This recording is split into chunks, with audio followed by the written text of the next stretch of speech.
The Galactic Concordance Academy on Nexus Prime had been the crown jewel of interspecies safety protocols for exactly 347 years, 2 months, and 16 days. Not that anyone was counting, except for the Zithian record-keepers who counted everything, including the number of times their crystalline appendages clicked against their data tablets each day. I would know. I was one of them. Archivist Vethkor.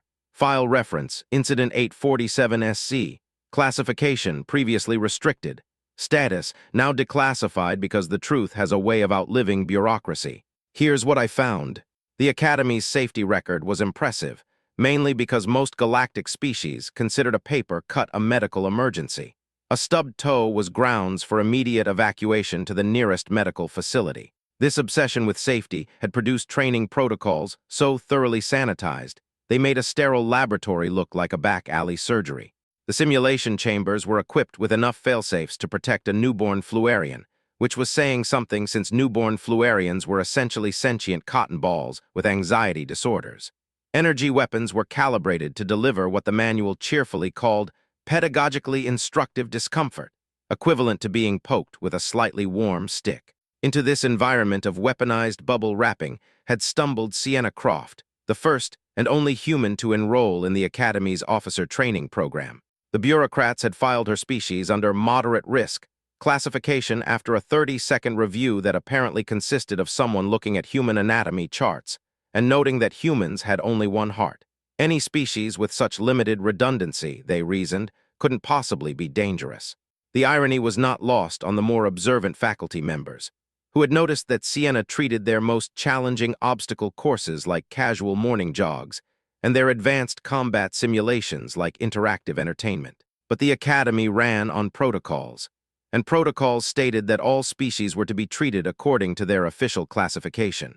Since humans were classified as fragile bipeds with concerning psychological tendencies toward something called extreme sports, Sienna received the same kid-glove treatment as everyone else. Which brought us to training day 847, when the universe decided to demonstrate why assumptions and bureaucracy made such dangerous bedfellows. 47 minutes they thought she was dead.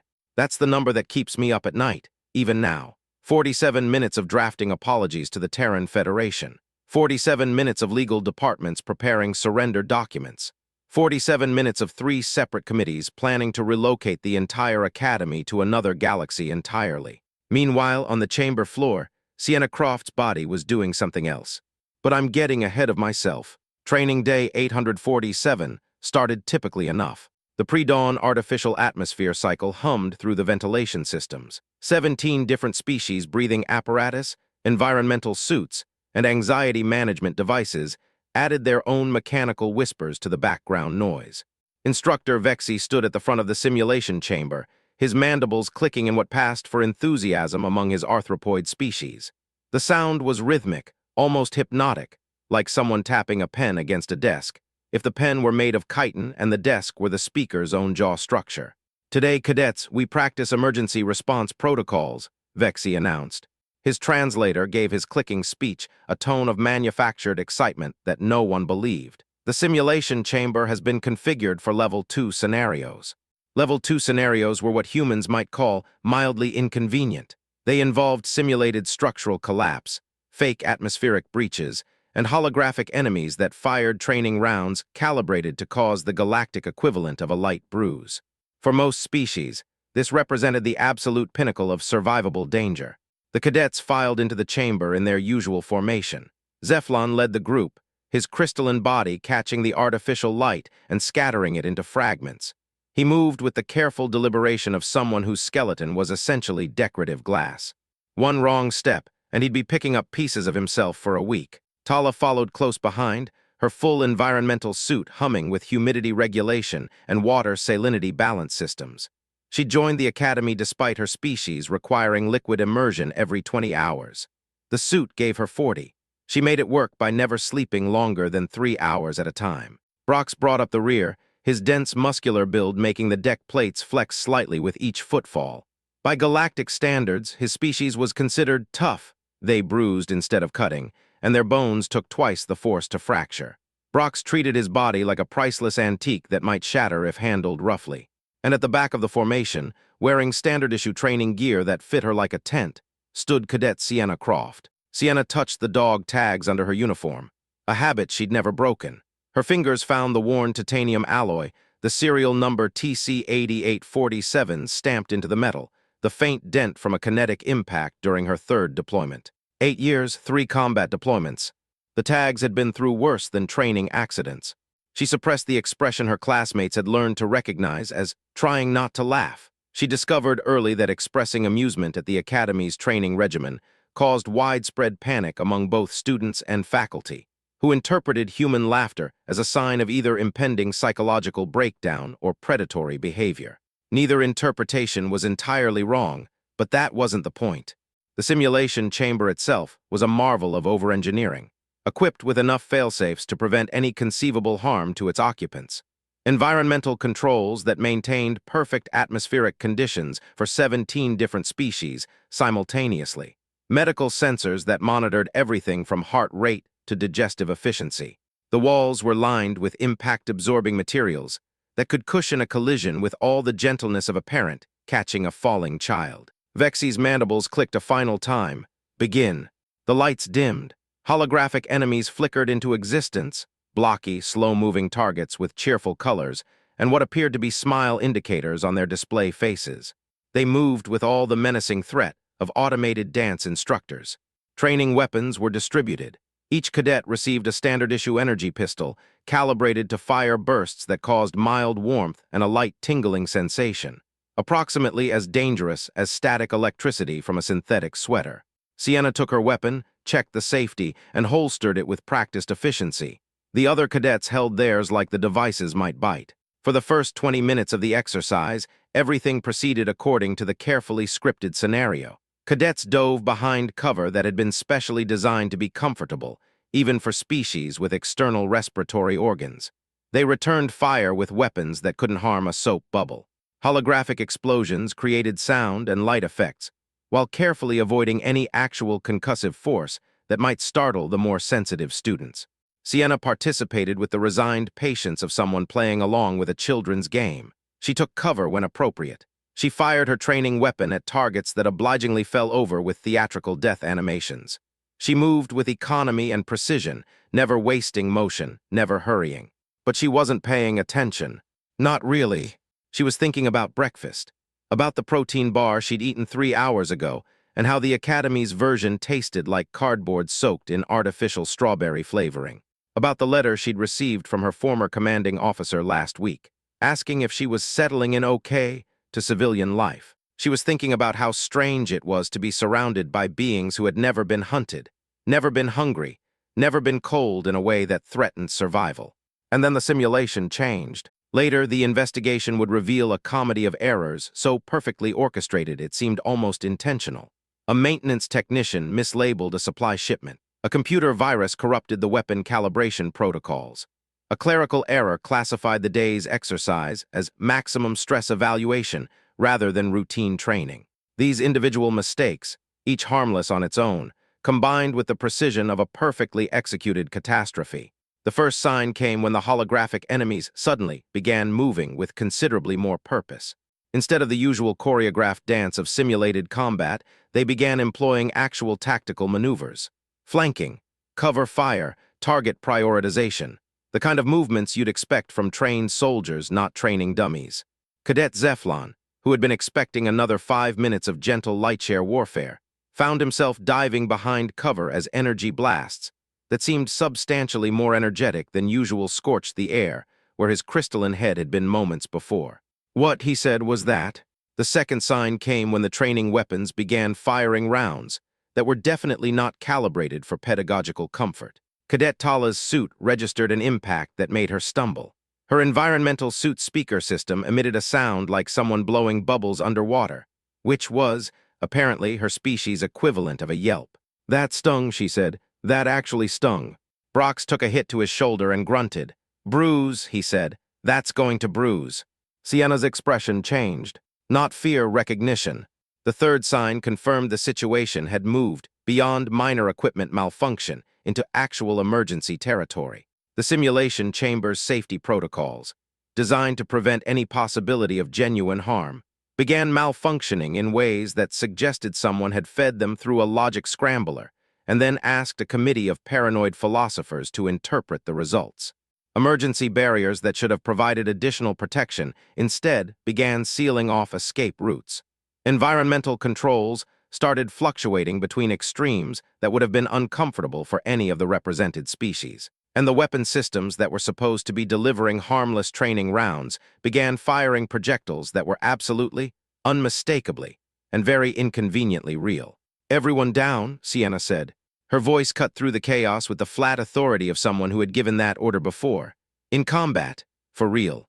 The cadets didn't question it, they dropped. Sienna moved. She crossed the chamber in a handful of strides, grabbed Zeflon by the arm, and pulled him behind a reinforced barrier. His crystalline structure vibrated with terror. She could feel the resonance through her gloves. "Stay down," she said. "Don't move, don't make yourself a target." Then something hit her shoulder. The impact spun her around. She felt the round tear through fabric, through skin, through muscle. Hot, sharp, familiar in a way that made her angry rather than afraid. She hit the deck hard. Her chin cracked against the floor. The taste of copper flooded her mouth. 2 more rounds caught her in the torso before she could fully register what was happening. The impacts drove the air from her lungs. Her vision blurred at the edges. The chamber lights seemed to dim, or maybe that was her consciousness flickering. Then nothing.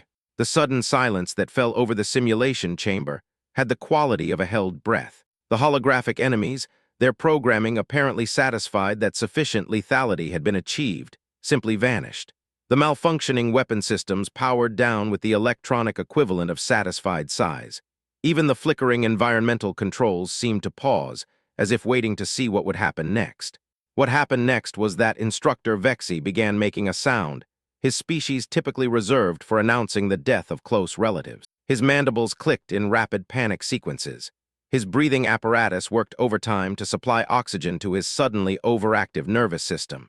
Through the instructor observation window, he could see the human cadet lying motionless on the chamber floor. 3 very obvious wounds in her torso, a significant amount of the red liquid that humans used for circulatory purposes spreading across the gray alloy deck plates. Tala was making distressed bubbling sounds through her environmental suit speaker system, the aquatic species equivalent of hyperventilation. "The Deathworlder," she managed to say. I think we killed the Deathworlder." Zeflon spoke the thought that was occurring to everyone present.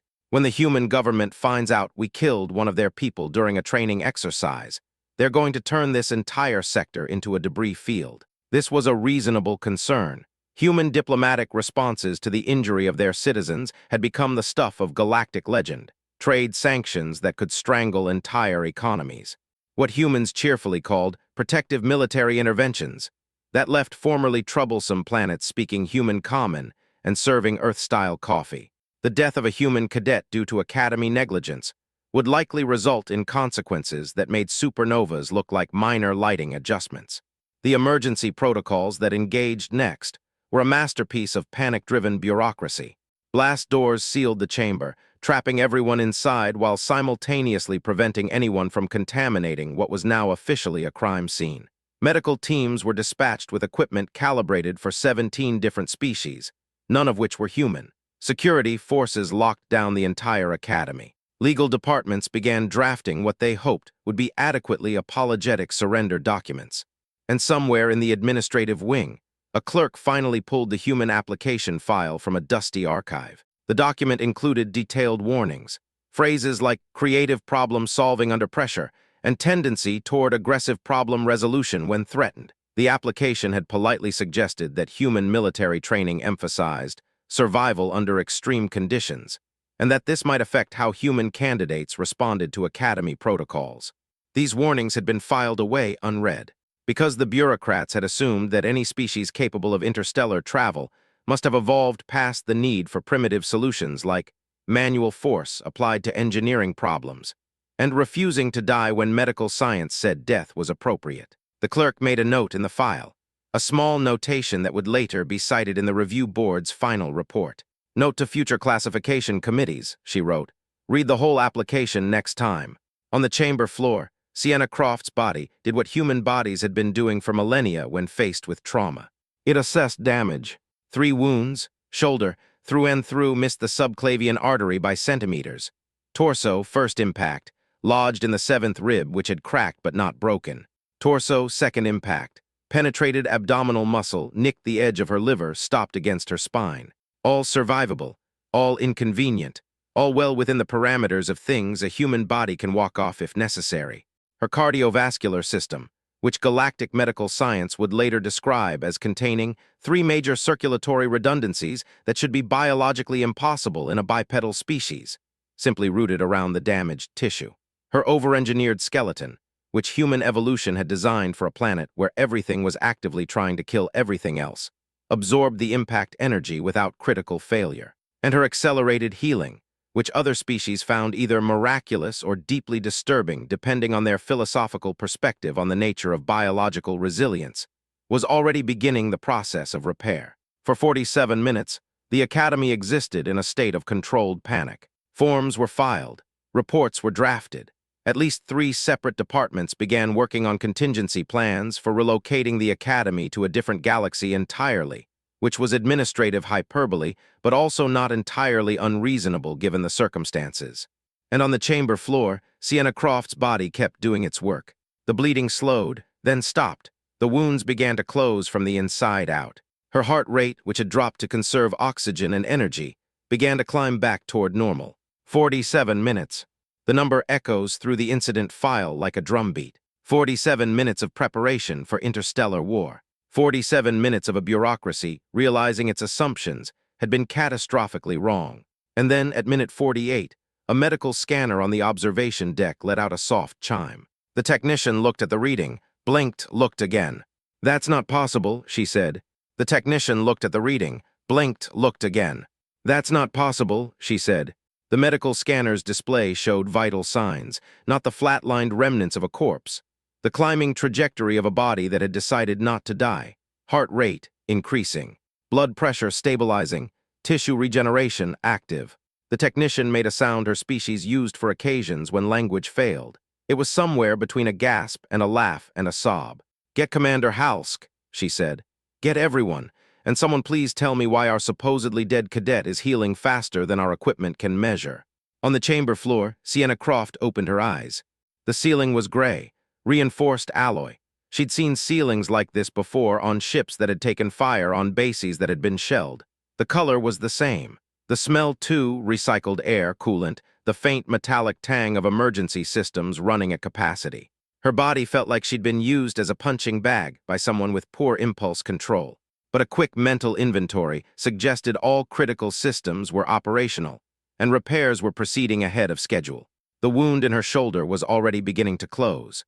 She could feel the edges pulling together, the regeneration process humming along at that accelerated pace humans took for granted, and other species found either miraculous or horrifying. She sat up slowly. The movement sent a wave of protest through her torso. Something cracked in her chest, probably the rib settling back into place. She ignored it. Her uniform was ruined. The training gear was torn in 3 places, stained with blood that had already stopped flowing. She made a mental note to request a replacement. These things weren't cheap, and Academy logistics were notoriously slow. Around her, the simulation chamber was empty. The holographic enemies had vanished.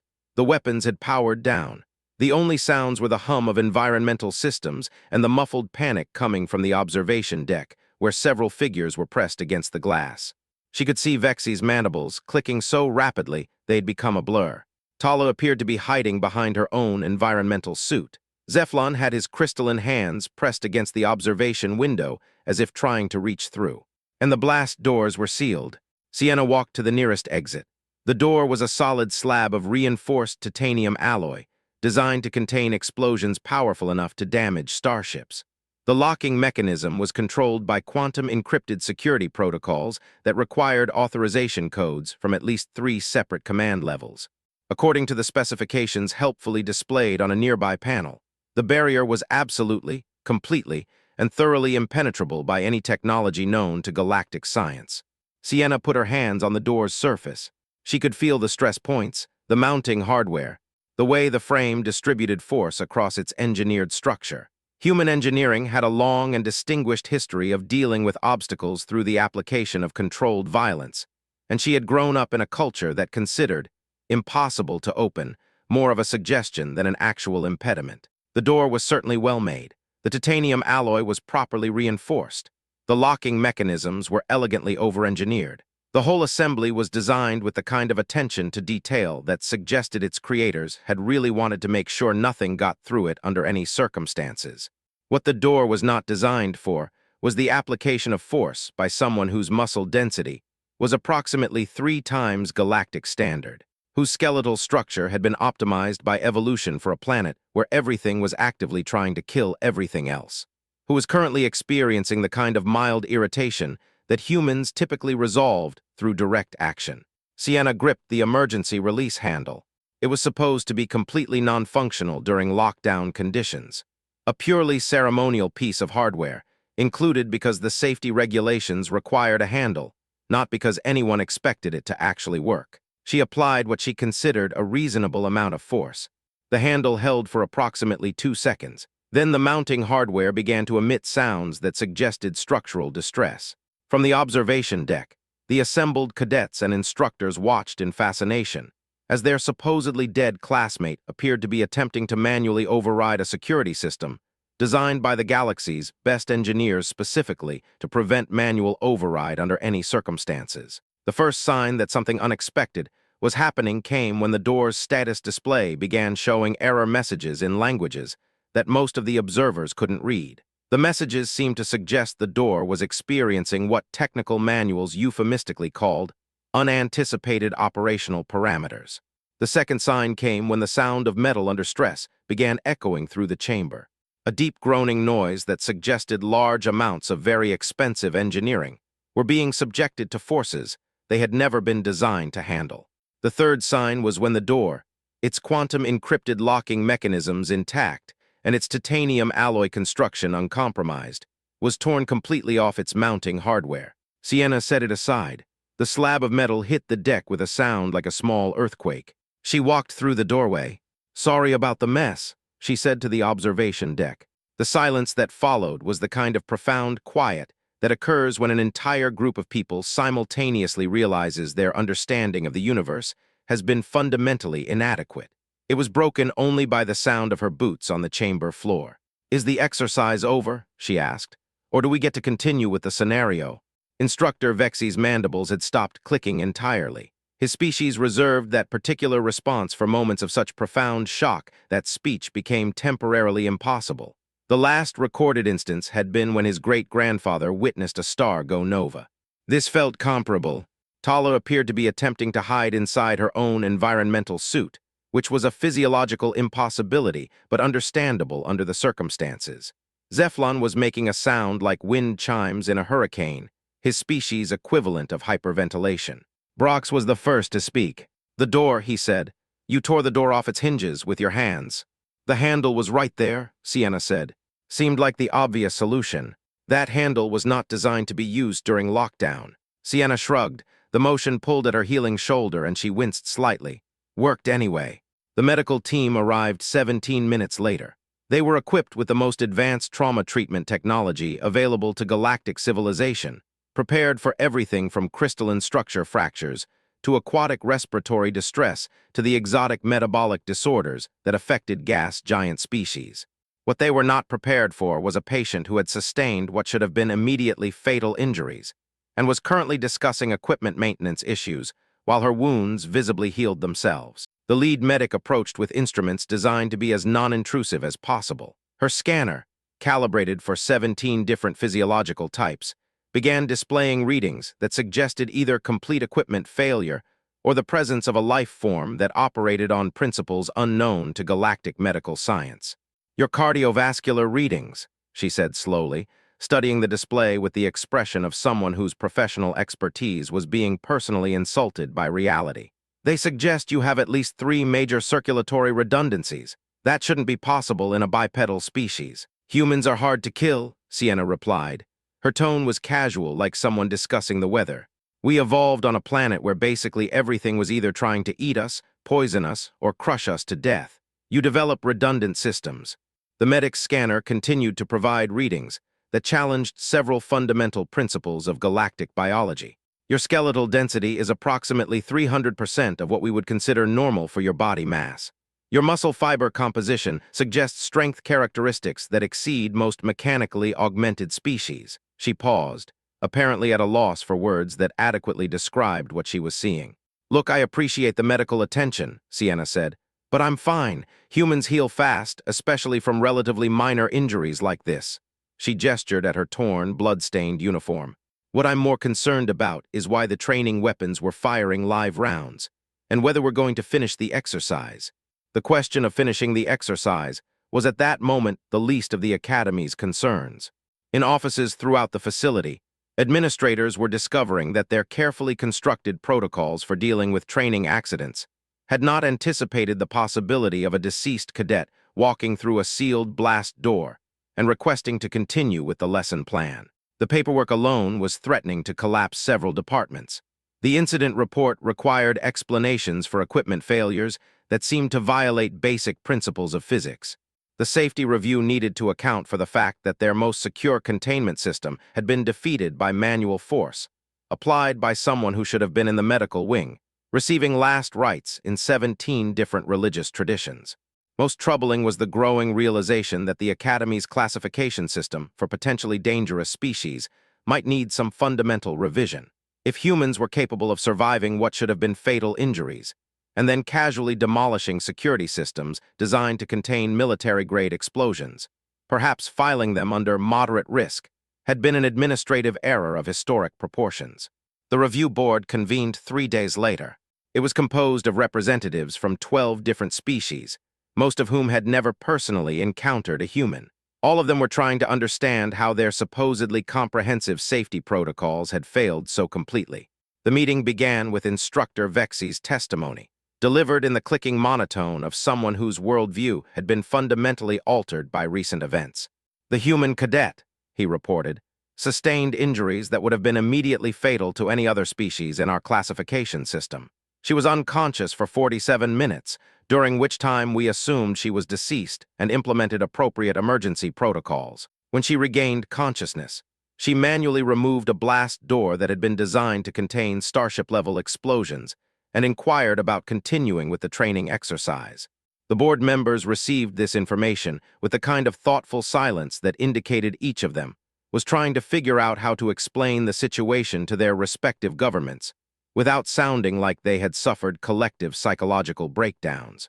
Cadet Tala, invited to provide a witness statement, described the event through her environmental suits translation system.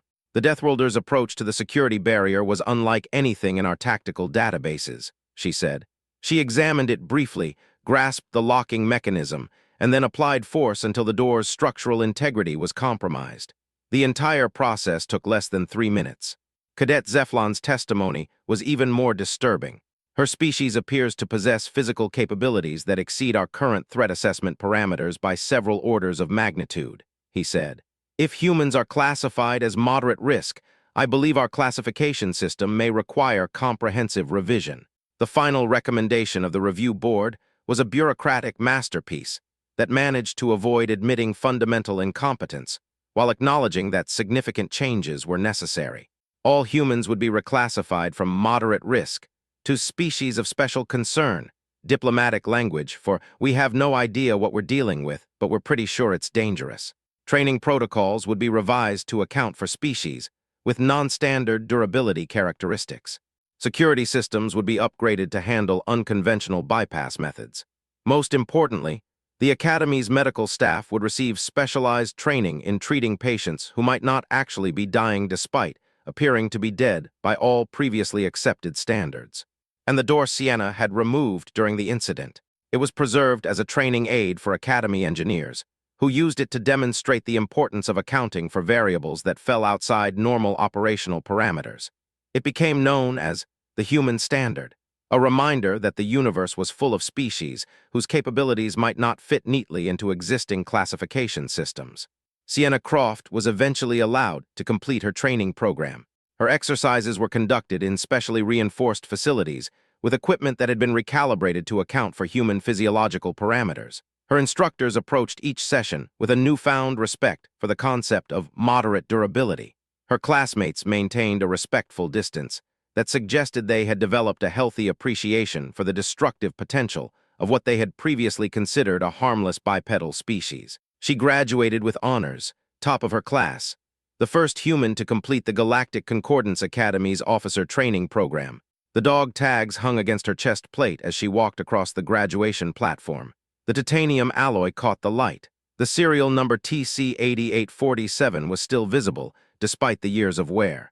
8 years, 3 combat deployments. 3 wars, if you counted the one she'd nearly started by refusing to die. She'd worn the tags through all of it. She'd wear them through a bureaucracy that couldn't read a risk assessment. The final irony was not lost on the Academy's historians, who noted that humanity's application to join the galactic community had included detailed warnings about their species' tendency toward what the application had diplomatically termed creative problem solving under pressure. These warnings had been filed away by bureaucrats who had assumed that any species capable of interstellar travel must have evolved past the need for primitive solutions like manual force applied to engineering problems. As it turned out, the bureaucrats had been half right. Humans had indeed evolved past the need for such solutions. They had simply retained the capability anyway, because evolution on a Deathworld had taught them that you never knew when you might need to tear a door off its hinges to get home in time for dinner. The Academy continued to operate with its new protocols, though recruitment materials now included disclaimers about the institution's ability to accommodate students from high-durability species. Sienna went on to a distinguished career in interspecies diplomacy, where her reputation for solving problems through direct action proved surprisingly useful in negotiations with species who had spent too long believing that the galaxy was a safe and predictable place. And somewhere in the Academy's archives, filed between the incident reports and the equipment replacement requests, sat a single-page memo that perfectly captured the administrative lesson learned from the entire affair. The tags clinked softly against her chest plate as she walked through the ruined doorway. She'd worn them through 3 wars. She'd wear them through a bureaucracy that couldn't read a risk assessment. The door, preserved behind reinforced glass, still had her fingerprints on the mounting hardware. When a species describes itself as moderately durable, it may be advisable to inquire about their definition of moderate.